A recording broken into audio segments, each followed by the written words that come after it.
Everyone, welcome to our YouTube channel Amit Rai classes पर आप लोगों का स्वागत है। आज हम क्लास 12th की न्यू बुक करने जा रहे हैं, हिंदी पुस्तक। इस फर्स्ट चैप्टर का नाम है सूरदास की झोपड़ी, अंतरा भाग 2। और ये जो है हमने सीबीएसई बोर्ड एनसीईआरटी बुक से लिया है। और ये चैप्टर स्टार्ट करने से पहले हम इस पार्ट का परिचय डिस्कस करते हैं। ओके, तो आइए स्टार्ट करते हैं परिचय। सूरदास की झोपड़ी प्रेमचंद्र के उपन्यास रंगभूमि का एक अंश है। प्रेमचंद जी जो हैं, उन्होंने जो उपन्यास लिखा है रंगभूमि, उसका एक छोटा सा पार्ट है सूरदास की झोपड़ी।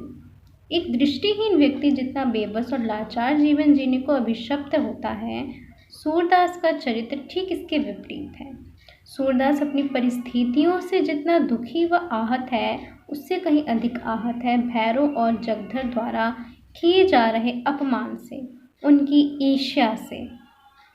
अब देखिए, जैसे एक व्यक्ति दृष्टिहीन होता है, जिसके पास नेत्र नहीं होते देखने को, वो व्यक्ति जिस प्रकार से बेबस होता है, लाचार होता है अपने जीवन से, एक तरह से मानो जैसे उनको अभिशाप मिल गया हो। तो इसकी ठीक विपरीत है सूरदास का चरित्र। वो अपनी परिस्थितियों से तो दुखी है ही, लेकिन उससे कई ज़्यादा आहत वो किनसे हो रहे हैं, कई ज़्यादा दुखी किससे हो रहे हैं, भैरव और जो जगधर है उनके अपमान से। वो जो उनका अपमान कर रहे हैं और उनकी ईर्ष्या से। भैरव की पत्नी सुभागी, भैरव की पत्नी का नाम है सुभागी।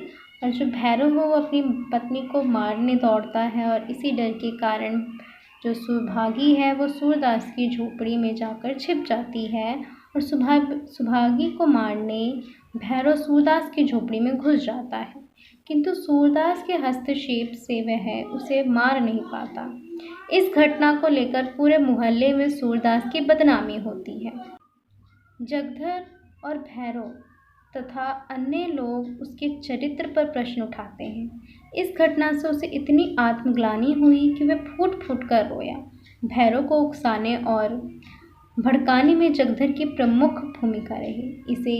उसे ईर्ष्या इस बात की थी कि सूरदास चैन से रहता है, खाता पीता है, उसके चेहरे पर निराशा नहीं झलकती, जबकि जगधर को खाने कमाने के लाले पड़े हुए हैं। भैरव की बहुरिया सुभागी पर जगधर नज़र भी रखता था। सूरदास और सुभागी के संबंधों की चर्चा पूरे मोहल्ले में इतनी हुई कि भैरव अपने अपमान और बदनामी का बदला लेने की सोच बैठा। उसने गांठ बांध ली कि जब तक सूर्य को रुलाएगा, तड़पाएगा नहीं, तब तक उसे चैन नहीं मिलेगा। उसे लगा समाज में इतनी बदनामी तो हो ही गई, फौज भाग बिरादरी को कहाँ से देगा, यानी कि जो गांव समाज के जो लोग हैं वो किसी भी फंक्शन में, किसी भी ओकेजन में इसको नहीं बुलाएंगे। भैरव सूरदास पर नज़र रखने लगा। अंततः उसके रुपयों की थैली उठा ले गया और सूरदास की झोपड़ी में आग लगा दी। सूरदास के चरित्र की विशेषता यह है कि झोपड़ी के जला दिए जाने के बावजूद वह किसी से प्रतिशोध लेने में विश्वास नहीं करता, बल्कि पुनर्निर्माण में विश्वास करता है। इसीलिए मिठुआ ने जो सवाल किया, जो कोई 100 लाख बार झोपड़ी को आग लगा दे, तो इसके जवाब में सूरदास जी ने बहुत ही दृढ़ता के साथ उत्तर दिया, तो हम भी 100 लाख बार बनाएंगे, यानी कि जो जितनी बार मेरी झोपड़ी को जला देगा, मैं उतनी ही बार इसको बनाऊंगा। देखिए, इनके चरित्र से हमें क्या सीख मिलती है कि कोई भी अगर हमसे जलता है, कोई भी हमसे ईर्ष्या करता है, उस ईर्ष्या की वजह से हमें नुकसान पहुंचाता है, तो हम भी उसकी तरह ना बने। ये ना सोचे कि नहीं, अब मुझे उससे बदला लेना, उसने ऐसा क्यों किया। तो ये इनकी चरित्र की बहुत अहम बात थी कि वो इसमें बिल्कुल विश्वास नहीं रखते थे। जो हो रहा है होने दो, और सब भगवान देख रहा है। तो आइए चैप्टर में स्टार्ट करते हैं। रात के 2 बजे होंगे कि अकस्मात सूरदास की झोपड़ी से ज्वाला उठी। लोग अपने अपने द्वारे पर सो रहे थे। निद्रावस्था में भी उपचेतना जागती रहती है। दम के दम में सैकड़ों आदमी जमा हो गए। आसमान पर लाली छाई हुई थी। ज्वालाएं लपक लपक कर आकाश की ओर दौड़ने लगी। कभी उनका आकार किसी मंदिर के स्वर्ण कलश का सा हो जाता था। कभी वह वायु के झोंके से यूं कंपित होने लगती थी, मानो जल में चांद का प्रतिबिंब है। आग बुझाने का प्रयत्न किया जा रहा था, पर झोपड़े की आग ईशा की आग की भांति कभी नहीं बुझती। कोई पानी ला रहा था, कोई यूं ही शोर मचा रहा था, किंतु अधिकांश लोग चुपचाप खड़े नैराश्यपूर्ण दृष्टि से अग्निदाह को देख रहे थे, मानो किसी मित्र की चिताग्नि हो। देखिए, उसकी झोपड़ी जला दी गई सूरदास जी की, और सभी लोग, कोई पानी लेकर आ रहा है उसे बुझाने के लिए, कोई चुपचाप खड़ा है देख रहा है बस। और ऐसा मानो लग रहा था कि ईशा की तरह ही यहाँ कभी बुझने वाली नहीं है। मानो कोई लोग खड़े थे, बड़ी आराम से उस अग्नि को देख रहे थे, जैसे मानो कि किसी मित्र की चिताग्नि जल रही, किसी मित्र की चिता जल रही हो। सहसा सूरदास दौड़ा हुआ आया और चुपचाप ज्वाला के प्रकाश में खड़ा हो गया। बजरंगी ने पूछा, अब देखिए, अब इसमें सारे कैरेक्टर्स आएंगे कि इसमें कौन कौन से व्यक्ति से वार्तालाप की जा रही है। बजरंगी पहला, यह कैसे लगी सूरे? सूरदास जी से पूछते कि आग कैसे लगी? चूल्हे में तो आग नहीं छोड़ दी थी ना, कि चूल्हा जलता तो नहीं रह गया था कहीं? सूरदास कहते हैं, झोपड़े में झोपड़े में जाने का कोई रास्ता ही नहीं है। बजरंगी कहते हैं, अब तो अंदर बाहर सब एक हो गया है, दीवारें जल रही हैं। अब सूरदास कहते हैं, किसी तरह नहीं जा सकता। बजरंगी कहता है, कैसे जाओगे? देखते नहीं हो यहाँ तक लपटें आ रही हैं। जगधर कहता है, सूरे, क्या आज चूल्हा ठंडा नहीं किया था? नायक राम, चूल्हा ठंडा किया होता तो दुश्मनों का कलेजा कैसे ठंडा होता? जगधर, पंडा जी, मेरा लड़का काम ना आए। अगर मुझे कुछ भी मालूम हो, तुम मुझ पर नाहक सुबह करते हो। मतलब वो कहता है जगधर कि तुम बेफालतू मुझ पर शक कर रहे हो। नायक राम कहते हैं, मैं जानता हूँ जिसने लगाई है, बिगाड़ न दूँ तो कहना। ठाकुर दीन, तुम क्या बिगाड़ोगे? भगवान आप ही बिगाड़ देंगे। इसी तरह जब मेरे घर में चोरी हुई थी तो सब स्वाहा हो गया। देखिए, अब सबके सब अपनी अपनी कहानी बुनने में लगे हुए हैं वहाँ पर। जगदर कहता है, जिसके मन में इतनी खुटाई हो, भगवान उसका सत्यानाश करे। सूरदास कहते हैं, अब तो लपट नहीं आती, इनकी आँख की लपटें। बजरंगी कहता है, हाँ, फूस जल गया, अब धरन जल रही है। सूरदास कहते हैं, अब तो अंदर जा सकता हूँ?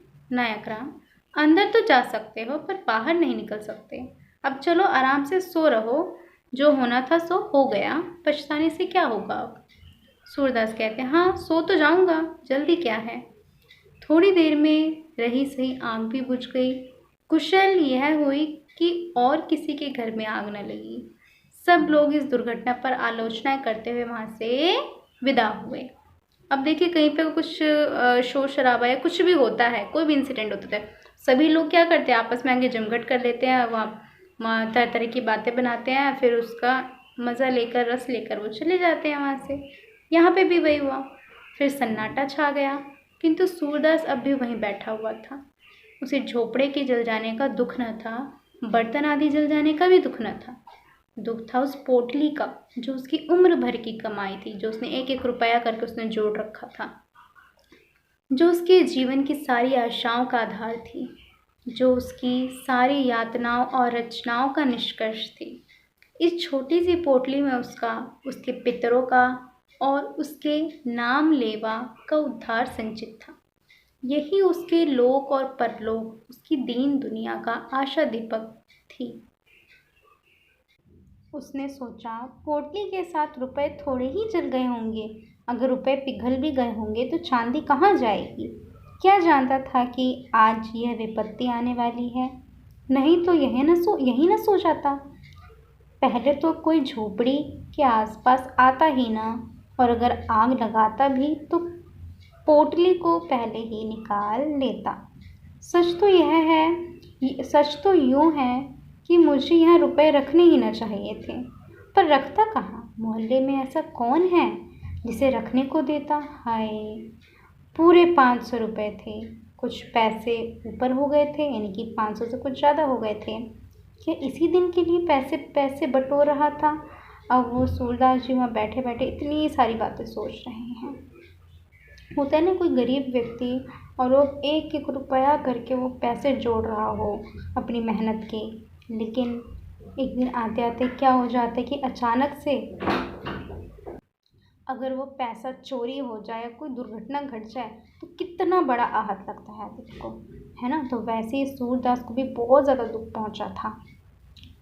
आगे देखिए, खा लिया होता तो कुछ तस्कीन होती, यानी कि उन पैसों से कुछ ले लिया होता, कुछ कर लिया होता, कुछ खा लिया होता तो थोड़ी तसल्ली तो होती। क्या सोचता था और क्या हुआ?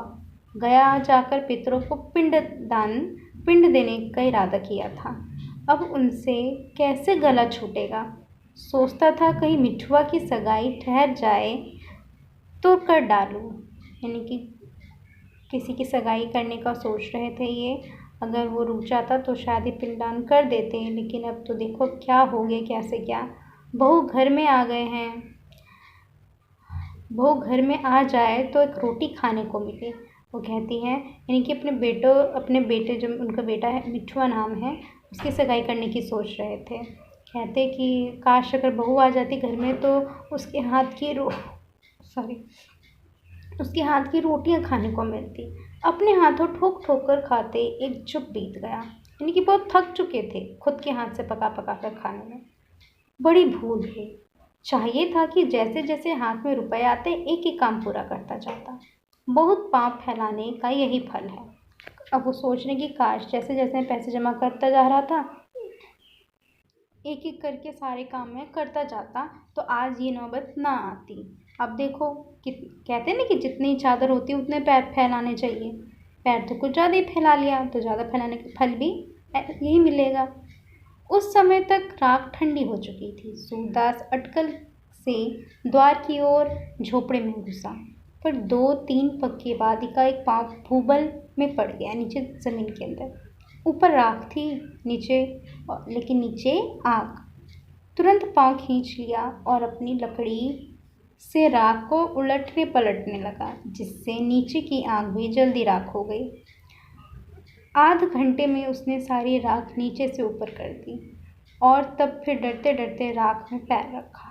राख गर्म थी पर असह्य न थी, इनके सहने योग्य थी।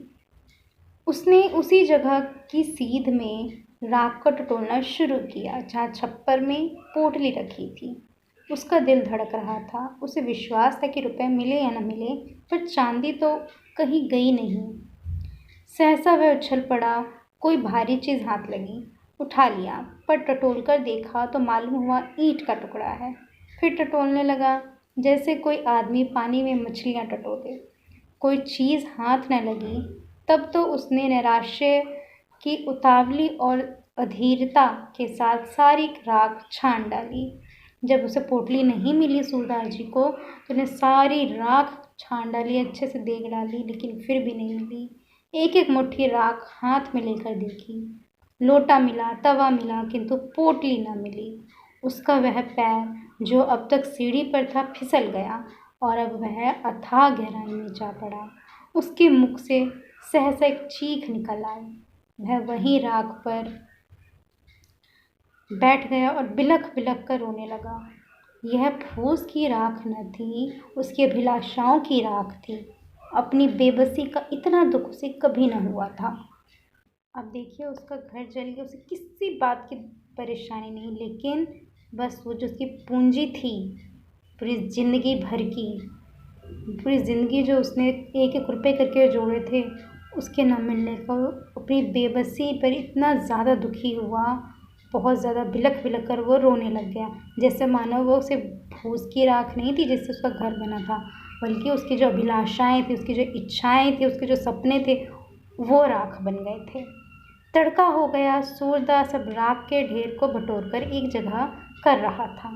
आशा से ज़्यादा दीर्घजीवी और कोई वस्तु नहीं होती, यानी कि अभी भी उसको आशा थी कि शायद मिल जाएगा। और कहते ना कि आशा हमें रखनी चाहिए, आशा से बड़ी और कोई चीज़ नहीं होती। उसी समय जगधर आकर बोला, सूर्य सच कहना, तुम्हें मुझ पर तो शुभा नहीं है।